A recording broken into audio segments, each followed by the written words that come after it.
Trump साहब सिर्फ बोल नहीं रहे, उन्होंने जनरल आसिम मुनीर को व्हाइट हाउस में बुलाया, लंच खिलाया, सहलाया, बहलाया। देखिए, आसिम मुनीर अगर गए हैं वहाँ पर तो उनको जानना चाहिए कि अमेरिका फ्री लंच नहीं देता किसी को।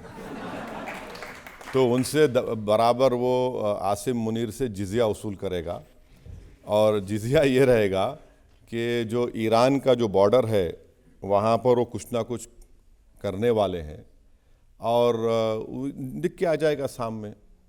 और ट्रंप को बल्कि यूएस एडमिनिस्ट्रेशन को समझना चाहिए कि आसिम मुनीर के उस फंक्शन में एक टेररिस्ट जो वांटेड है यूएस में, वो बाजू बैठकर फोटो ले रहा है, आप उससे मिल रहे हैं।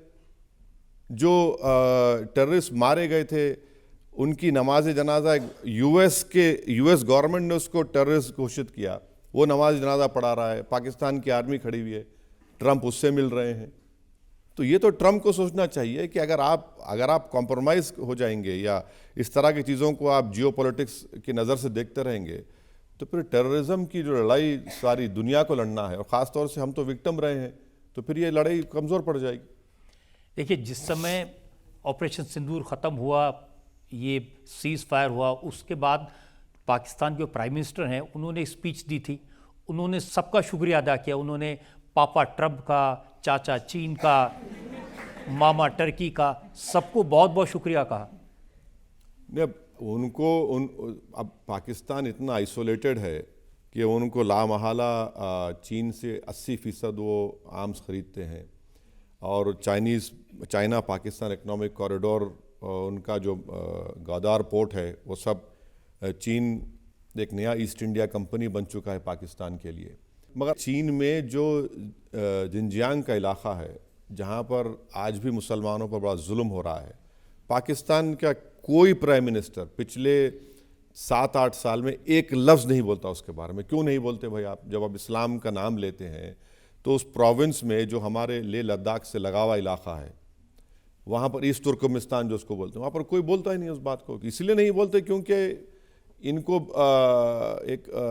चाइना से CPEC जो प्रोजेक्ट है उसमें उनको पैसे चाहिए, उनको चाइना के तमाम हथियार चाहिए, चाइना से उनको तमाम अपना इलेक्ट्रिसिटी का सामान चाहिए। तो इसलिए कंफर्टेबली वो सिर्फ भारत का जब मामला आता है तो इस्लाम का नाम लेते हैं, और वहाँ जहाँ चीन का मामला आएगा भूल जाएंगे। अच्छा, टर्की की बात, टर्की ने खुद जो कर्डिश टेररिस्ट ग्रुप्स थे, अब तो उन्होंने उनसे बातचीत कर ली, ख़त्म कर लिया, मगर वो बॉम्ब करते थे, अपने ही देश में बॉम्ब करते थे उनको।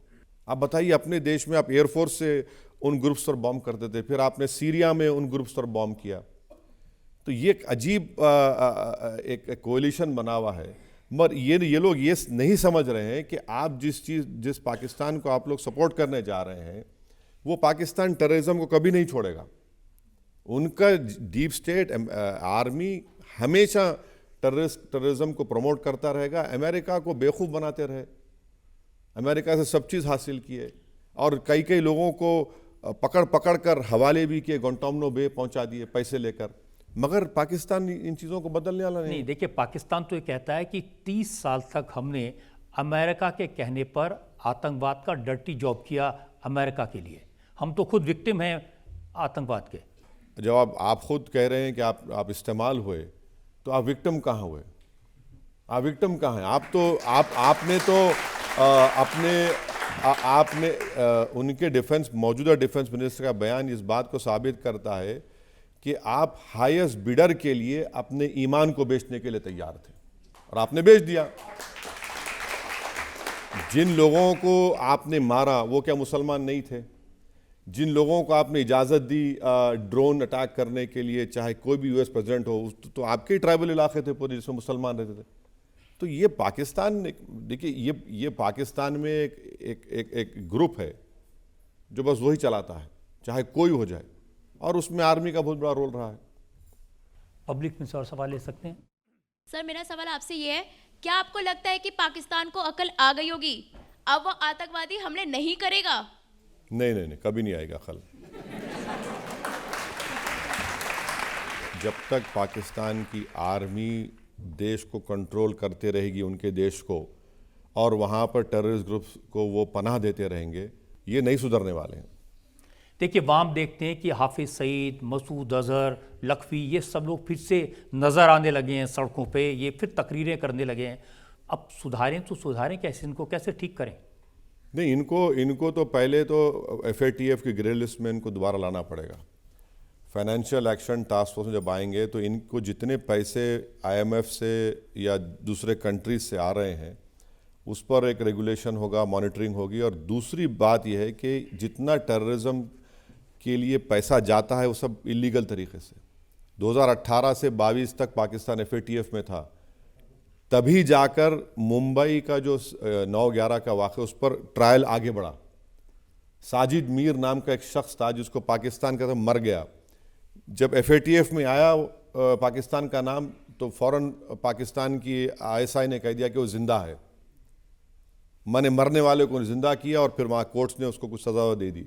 तो FATF लाना ज़रूरी है और कांस्टेंट हमको विजिलेंट रहना पड़ेगा। और सबसे अहम बात यह है, पाकिस्तान इस देश में डिस्टेबलाइज करने के लिए एक ही चीज़ करना चाहता है कि यहाँ पर फ़िरका परस्ती, कम्युनलिज्म बढ़े। अगर हम कम्युनलिज्म को ख़त्म करेंगे, अगर ख़त्म नहीं करें, कम से कम उसको कंट्रोल करेंगे, तो पाकिस्तान के लिए बहुत बड़ी शिकस्त होगी। आप कह रहे हैं कि जो हमारे देश के लोगों के अंदर डिफरेंसेस है, जो नफरत फैलाने वाले लोग हैं, उनकी वजह से भी पाकिस्तान की हिम्मत नहीं, ये स्टेटमेंट तो फॉरेन सेक्रेटरी ने कहा कि पाकिस्तान यहाँ पर डिस्टेबलाइज करना चाहता है हिंदू मुस्लिम नफ़रतों को बढ़ावा देकर। तो ये उनका कोशिश होगी, क्योंकि पहलगाम के बाद उनका मकसद एक ही था कि यहाँ पर बहुत बड़ी कम्युनल राइट्स हो जाएं।